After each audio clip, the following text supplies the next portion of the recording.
Hey everyone, it's Kai from Kool Collectibles back again for another review. This time it's the Hot Toys 1/6 scale Back to the Future Marty McFly figure. For all your 1/6 scale figures and more, click the link in the description below to head on over to Sideshow Collectibles. They ship worldwide, so definitely check them out.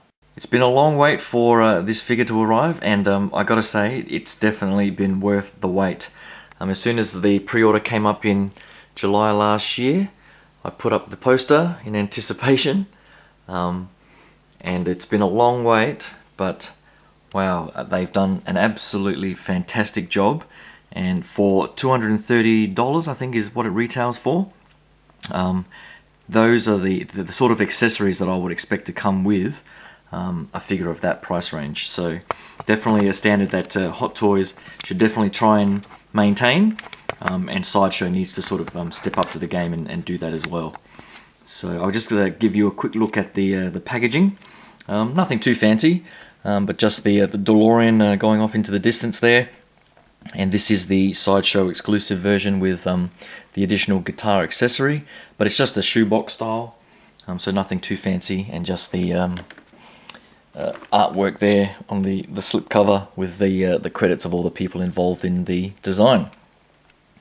But the accessories and the figure itself are all pretty much bloody amazing. So I'll just move Marty out the way.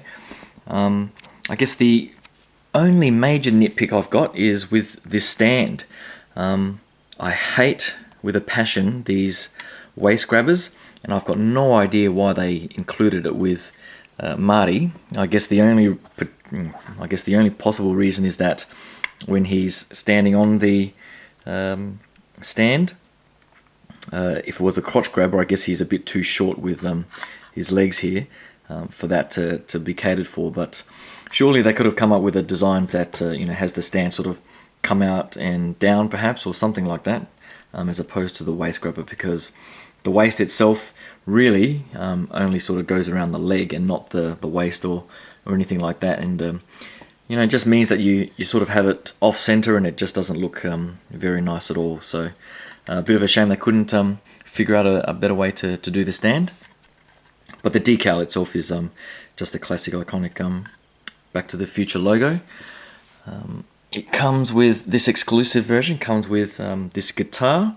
I'm not sure what model of guitar it is. There was a whole sort of discussion when the pre-order went up that the guitar they showed in the prototype photos was incorrect, according to the scene in the movie where he's doing the audition, I think. If no one had mentioned it, I would never have known myself. But what they've included in here, in the final release figure, is apparently accurate, from what I've read so far on the forums and so on. So I guess that's a good thing. And it's a nice glossy black. And I do love the detail here, because the strings are actually, I didn't actually think that they were going to be real strings, but they are. So you can almost hear that, which is pretty damn fantastic. So they've sort of wrapped it around the head of the guitar piece here. So that is just an amazing amount of detail. And this little piece here can rotate up and down as well. So you just need to be a bit careful, because it might come out on this end. But overall, a great little exclusive accessory that you can sort of just display standing up, or him holding it. But I guess his head sculpt doesn't really suit the scene and when he's playing this. So I'll get onto that in a second anyway. It comes with the strap that I haven't taken off yet, and I think you just clip it on to this side here, and the back clip there. So that's the guitar strap. You get some spare hand pegs, and this time they've provided spare buttons for the jacket, and I can guarantee you will need them. As soon as I took him out of the box and my hand just touched one of the black buttons, it just fell off. So you just got to be very careful where you put your fingers on the jacket. And it's almost guaranteed it'll happen to you at least once. Comes with this awesome newspaper that you'll remember from the movie, and I thought it was just this side, but Hot Toys and their detail, I just love that it's got the I love you and the phone number from the movie. That's just a fantastic amount of detail from from Hot Toys there. It comes with his Walkman and headphones. Now this is just on a wire, so you can sort of unravel that, and you just need to be careful on the edge that goes into the Walkman. I think I can't actually tell if that is just something you can peg in or if it might snap off, so I would advise you to be very, very gentle with that. But the Walkman itself, I mean, that's just a throwback to the classic 80s. So I definitely love the amount of detail in that, and the headphones. Comes with the video recorder, which is the old classic humongous 80s style tape recorders again. And the amount of sort of molding detail on that is pretty awesome too. So the strap here is a sort of fabric strap with some fake leather on there, which is really nicely done. And then all the detail in the lens there, and the camera detail and the mic. So that is pretty damn awesome. And with the articulation on the figure, you really can't get him sort of bending his arm and filming through and having his eye look through the viewfinder there. So that is pretty awesome. Comes with a backpack. I'm not sure how accurate it is to the movie. I haven't actually gone back to watch the movie for a few months now, so I might do that this weekend with the kids now. But from what I've heard, it's pretty accurate. And it's I'm not sure if you're meant to undo that tape there, because there are two separate straps here. But I'm not sure if in the movie he just had one strap or something like that, because it's all sort of buckled in together at the bottom here. But overall, the detailing on this is pretty amazing. So all the zips and so on do work, but I probably wouldn't recommend futzing around too much with them. I've heard of some people opening them up, and there is some padding in there to fill it out, but if you want to have a bit more weight or something like that, I think some people have put little bits of coins or some other accessories in there. I've also seen, I think the Sideshow Poser video had them opening this up and just putting that into his backpack, like I think he did in the movie. So you could try that out as a pose too. It's great that they included the skateboard, and it's nicely done. So you can sort of see the subtle weathering all over the edges here. You can see the sort of dirt on the wheels there, which is nice. And just the overall paint app and cool factor of this is exactly what I was looking for in a classic sort of 80s figure. Comes with the instruction book and a variety of hands. And I guess this is another disappointing factor for me.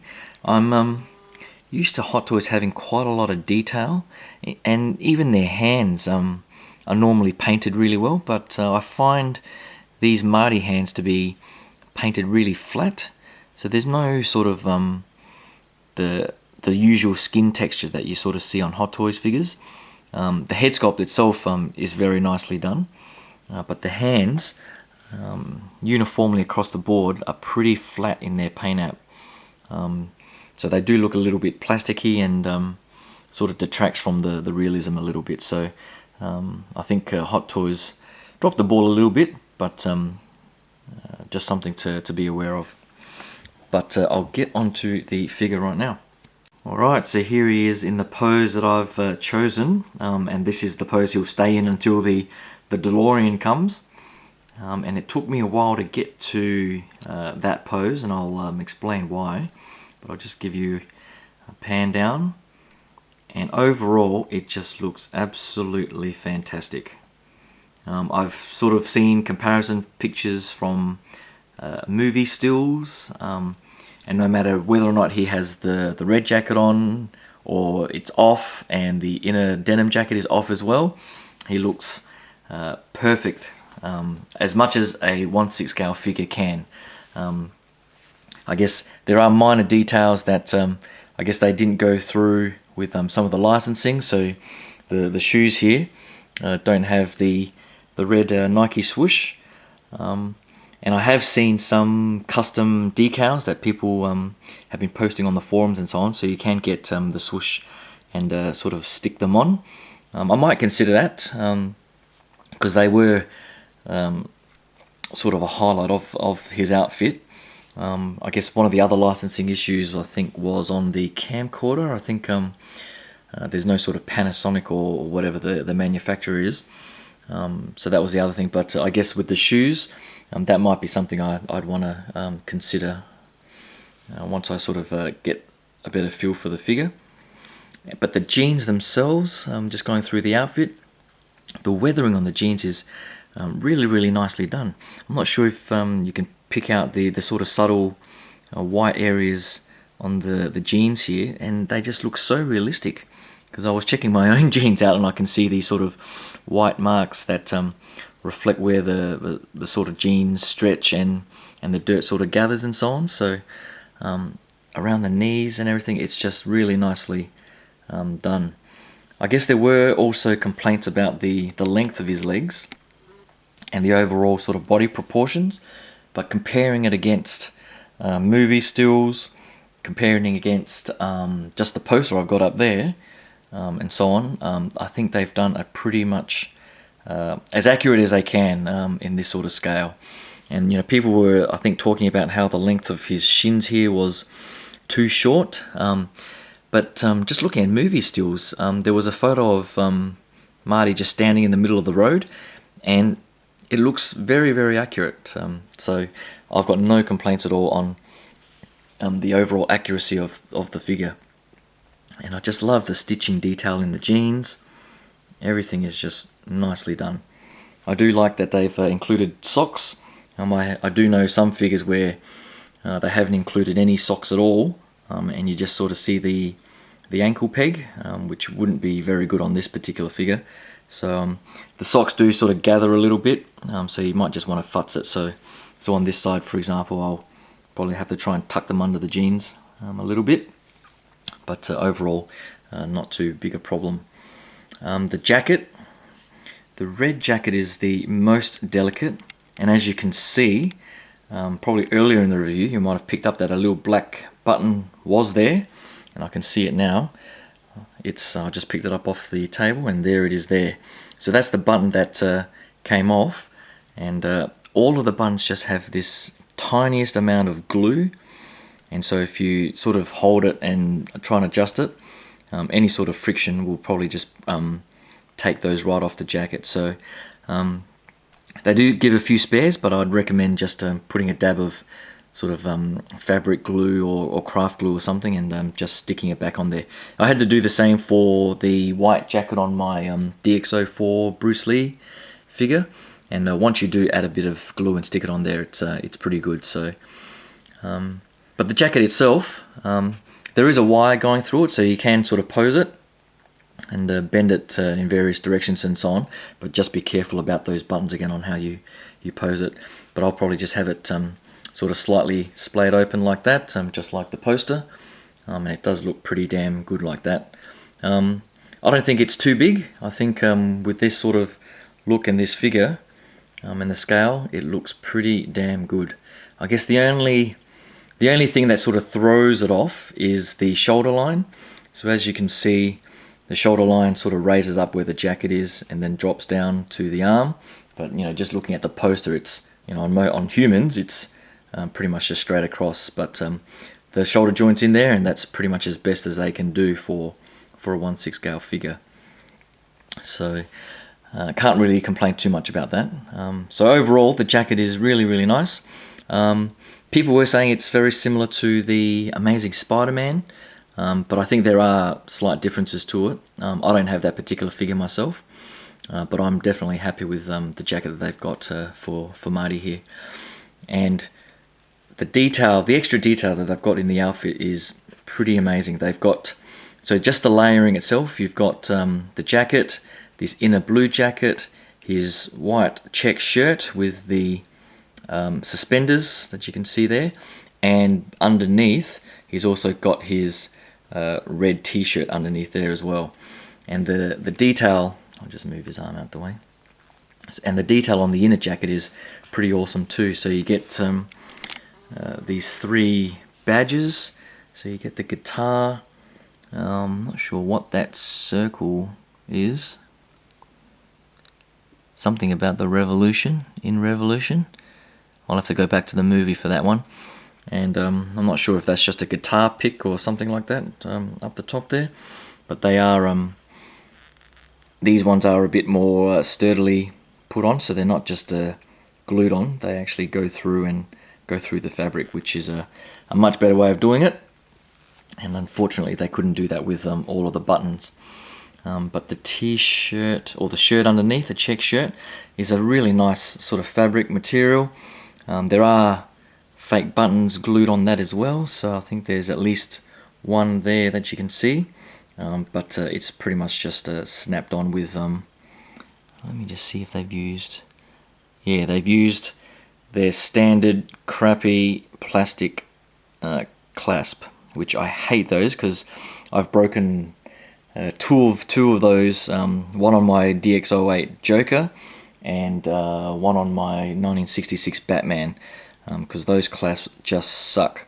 And so I guess that was one area where Sideshow actually excelled in their latest Hoth figures for Luke and Han, where they actually use metal clasps. So Hot Toys definitely needs to up their game in that regard. So, and I just noticed that got a little white button there. I'm not sure what that is doing down there, because that looks like it's on the shirt. And I just noticed that these pants just have Velcro at the front, so you can sort of futz around and make sure that you've closed the jeans up properly. But just the detail in all those layers, in the suspenders and so on. I might try taking off all the layers and just having a look at the articulation a bit more, because what I did find was the shoulders, I could move the shoulders up and down quite easily, but having to rotate this arm forwards in front of him was actually quite tight. And one of the reasons I found was, I think the shirt on the inside was actually bunching up against all of these layers and restricting the articulation. So you might want to just futz around with the shoulders and the clothing and just do it nice and slowly. So based on some of the advice from some collecting friends, I managed to get that to move, because at one stage I was actually very scared I was going to snap something along his arm. So I'm glad everything is okay. What else? The wristwatch is the old classic calculator watch. I mean, even I had one of these as a kid. So from a nostalgia perspective, that speaks to me definitely. And he's got his iconic sunnies up the top there. They're not actually very well done. I guess they're fairly accurate to the movie, and they've tried to sort of mimic the silver reflective surface, but they just don't look all that great, to be honest, in comparison to the sunnies that they've done for the various Terminator figures. They're much better in comparison. But in that sort of style, the instructions do say that they're not meant to go over his face, and because there's no sort of area along his ears to put them. But apparently they do fit, but I wouldn't recommend trying if the instructions are telling you otherwise. So the instructions pretty much say that that's how they're meant to be posed. And they do look pretty fantastic and accurate to the poster, I guess. But lastly, the head sculpt itself. So I guess from most angles, I would definitely say that it's a pretty damn awesome likeness. Even front on, from on top, underneath, particularly from the side angles like that, it definitely looks like Michael J. Fox. So that, I think they've done a fantastic job with the head sculpt. And I'll just zoom in, just so you can hopefully see, if it focuses, just some of the additional sort of, I always talk about this freckling on Hot Toys head sculpts, so hopefully you can sort of start seeing that, and how Sideshow really need to start figuring out how to do that to make their head sculpts really stand out, because they did a great job with the sculpting on their recent Hoth, Han, Luke figures, but it was just let down by a really flat and lackluster paint app, and so that's where Hot Toys really does excel. And the eyes as well, the eyes just look really much more realistic than the Sideshow figures. But onto the hair. The hair looks, it's molded really nicely as well, so no complaints there.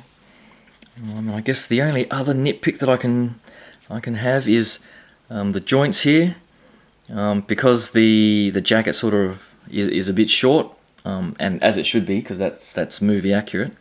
It does expose these joints, and the joints are a very sort of shiny plastic, and so it sort of stands out against the sort of matte plastic or paint app of the arms and hands. So that's probably the only other nitpick. It doesn't really show up on this hand, obviously, because he's got his watch on, but it does sort of stick out a bit on his right hand. But I don't think there's much you can do about that.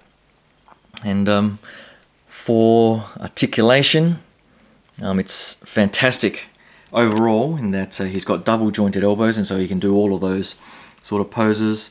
He's got his arm grasping his sunnies and looking at his watch, and the knees are also double jointed, so you can put him into all sorts of poses on the skateboard. But for me, I'll probably just have him standing there like so, without even needing the stand really. And once I get the DeLorean, hopefully it releases in March or April next year, and I'll have his right foot stepping into the car itself, just like the poster. So that's pretty much it. Hope you guys like that quick look. It's definitely for 80s fans, for classic movie fans who grew up in the 80s and love Back to the Future. This is pretty much a must-have figure. It's not often that Hot Toys releases something from the more classic movies. They're doing a lot of Star Wars now, but movies like Back to the Future or Aliens and so on, every so often they'll surprise us with something like this, and if you don't jump on soon, the price is just going to skyrocket. So I'd click that link in the description to head on over to Sideshow and at least get on the wait list for the exclusive version. If you miss out on that, definitely try and get the regular version, because overall, all you're missing is really the guitar, but the figure itself and all the accessories is just pretty outstanding. So definitely highly recommended from me. And that's pretty much it. I hope you can click that subscribe button. I've got a few more things coming up this month with a few more Transformers reviews, and hopefully a whole bunch of other stuff as well. So hope you can stay tuned for all that. Thanks again, and I'll talk to you guys soon. Cheers. Bye.